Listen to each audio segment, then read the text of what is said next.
సంకీర్ణ ప్రభుత్వాన్ని నెట్టుకురావటం అనుకున్నంత సులువేమీ కాదు. ఇప్పటివరకు క్లియర్ మెజారిటీతో పాలించిన మోడీకి సొంత నిర్ణయాలు తీసుకోవటం అలవాటైంది. అయితే ఇప్పుడు కోయిలేషన్ గవర్నమెంట్లో బోలెడన్ని లాబియింగ్లు ఉంటాయి. వాటిని తట్టుకుంటూ పాలన కొనసాగించడం కత్తి మీద సాము లాంటిదే. డైనమిక్ లీడర్గా పేరున్నప్పటికీ డేంజరస్ కండిషన్లను కూడా ఎదుర్కోవాల్సి ఉంది.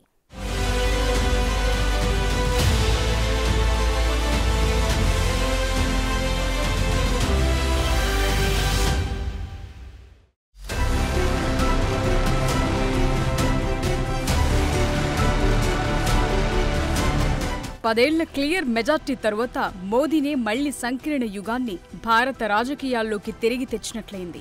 సంకీర్ణ ధర్మం అనేది బీజేపీ నాయకుడు అటల్ బిహారీ వాజ్పేయి రూపొందించిన పదబంధం. ఇప్పుడు దాని రాజకీయ వారసుడిగా నరేంద్ర మోదీ ఉన్నారు. దీనికి ముందు 80లు 90లు ఈ శతాబ్దపు మొదటి దశాబ్దంలో కూడా ఎక్కువ భాగం లోక్సభలో ఏ పార్టీకి మెజార్టీ రాలేదు. అలాంటి గజ్జిబిజ్జి సంకీర్ణ ప్రభుత్వానికి ముగింపు పలుకుతూ స్పష్టమైన మెజార్టీతో నరేంద్ర మోదీ గద్దెనెక్కారు. ఎన్డీఏలో భాగమైనప్పటికీ రాబోయే 10 ఏళ్లలో బీజేపీ తన భాగస్వాములను బుజ్జగించాల్సిన అవసరం లేదు. నేడు బీజేపీ అతిపెద్ద పార్టీగా అవతరించిన మ్యాజిక్ సంఖ్యను దాటలేకపోవడంతో ఈ పరిస్థితి వచ్చింది.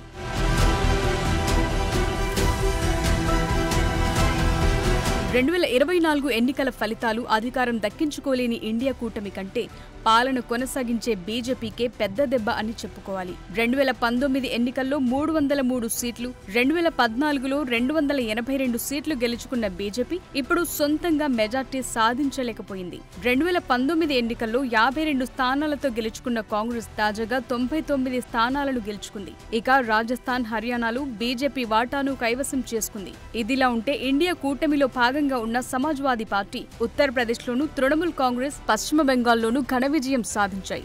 సమాజ్వాదీ పార్టీ 37 లోక్సభ స్థానాలను గెలుచుకోగా తృణమూల్ కాంగ్రెస్ 29 స్థానాలను కైవసం చేసుకుంది. అయితే ఈ ఎన్నికల్లో తక్కువ సీట్లు గెలుచుకున్న బీజేపీ ఓట్ల వాటాలోనూ తగ్గింది. 2019కి భిన్నంగా అధికార ఎన్డీఏ కూటమికి 36.56% ఓట్లు రాగా దాదాపు 41% ఓట్ షేర్తో ఇండియా కూటమికి లాభం చేకూరింది.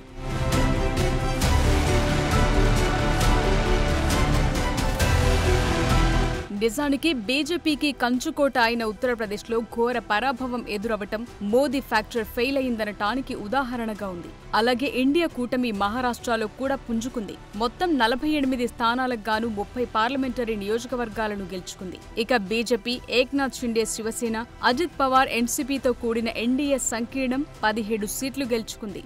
ఎన్డీఏ వ్యూహం ప్రకారం మహారాష్ట్రలో లక్ష్యం 45+ సీట్ల గెలుపు. కానీ ఇక్కడ భారీ ఓటమి నమోదైంది. ఈ పరిణామాలన్నీ చూసినప్పుడు బీజేపీ రాజకీయ వ్యూహానికి ఫలితంగానే ఈ ఫలితాలు వచ్చినట్లు కనిపిస్తున్నాయి.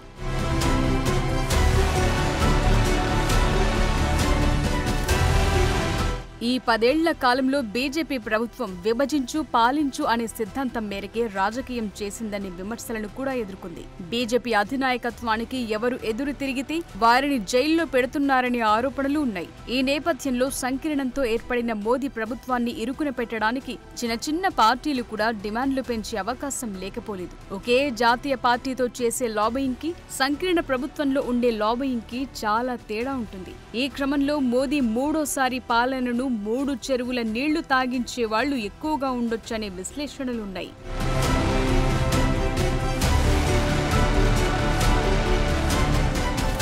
ఏపీలో ఎవ్వరూ ఊహించని విధంగా దిగ్విజయం సాధించిన టీడీపీ పార్టీ కేంద్రంలోనూ చక్రం తిప్పే మెజార్టీని సొంతం చేసుకుంది. ఇప్పటికే టీడీపీ అధినేత చంద్రబాబు నాయుడు ఢిల్లీలో ఎన్డీఏ మీటింగ్ కు హాజరయ్యారు. ఇక్కడ రాబోయే ప్రభుత్వంలో ఆయన డిమాండ్లను నిస్సందేహంగా చెప్పుంటారు. దీనికంటే ముందు టీడీపీ తరపున లోక్సభ స్పీకర్ అడగొచ్చని, కేబినెట్ లో ప్లేస్ కోరొచ్చని, కొందరైతే చంద్రబాబే ఉప ప్రధాని అవుతారంటూ ప్రచారం కూడా చేశారు. ఇక బీహార్ ముఖ్యమంత్రి నితీష్ కుమార్ సంగతి చెప్పనవసరం లేదు. ఎన్నికల తుది ఫలితాలు వెలువడిన వెంటనే సోషల్ మీడియాలో నితీష్ కుమార్ పేరు మోగిపోయింది. అటు ఇండియా కూటమి నుండి నితీష్ కు ఫోన్లొచ్చాయని, ఇప్పుడు ఆయన ఎటు దూకాలా అని లెక్కలేస్తున్నారని ట్రోలింగ్ మొదలైంది.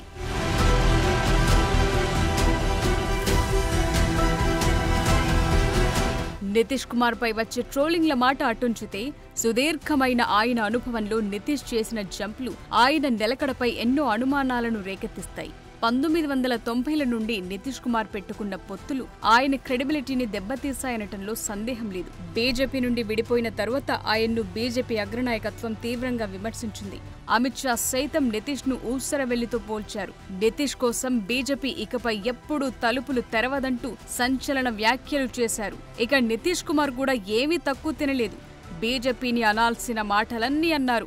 ఇదంతా ఒకెత్తైతే నితీష్ బద్ధశత్రువుతోనూ ఆలింగనం చేసుకోగలరు, ప్రాణ స్నేహితుణ్ణి కూడా గోతిలోకి నెట్టగలరు అనే ఫీడ్బ్యాక్ ఉన్న నేత.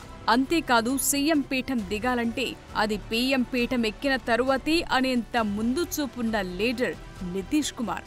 అలాంటి నాయకుడితో మోదీ ప్రభుత్వం నెట్టుకు రావాల్సి ఉంది.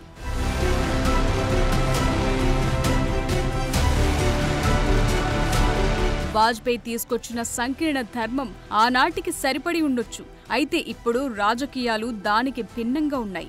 ఆ ధర్మాన్ని మోదీ లాంటి నేత కూడా పాటించే అవకాశం లేకపోలేదు. కానీ అప్పుడు మమతా బెనర్జీని వాజ్పేయి సమర్థించినట్లు ఇప్పుడు మోదీ నితీష్ ను సమర్థిస్తారనే నమ్మకం ఎవ్వరిలోనూ లేదు. ఎందుకంటే నితీష్ కుమార్ కి నాటి వాజ్పేయిపై ఉన్న గౌరవం ఇప్పుడు మోదీ పైన లేదు. అందులోనూ మోదీని ప్రధాని అభ్యర్థిగా ప్రకటించిన తరువాతే దశాబ్దాల బీజేపీ జేడీయూ బంధాన్ని నితీష్ తెంపుకున్నారు. ఇలాంటి నేపథ్యంలో మోదీకి నితీష్ ఎంత సహకరిస్తారన్నది చూడాలి. ఇక పాలన పరంగా మోదీ గతంలో ఉన్నట్లే డైనమిక్ గా ఉన్నప్పటికీ సంకీర్ణంలో సవాళ్లను ఎలా ఎదుర్కొంటారో చూడాల్సి ఉంది.